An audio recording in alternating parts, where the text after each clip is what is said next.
Vlookup stands for vertical lookup. It helps you find data in a table by looking down a column. Let's say we want to look for Ashley within the range of data.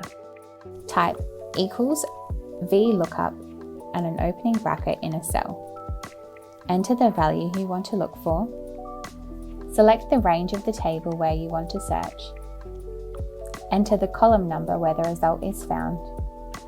Add false for an exact match or true for an approximate match. Close the formula with another bracket and press enter. Hlookup stands for horizontal lookup.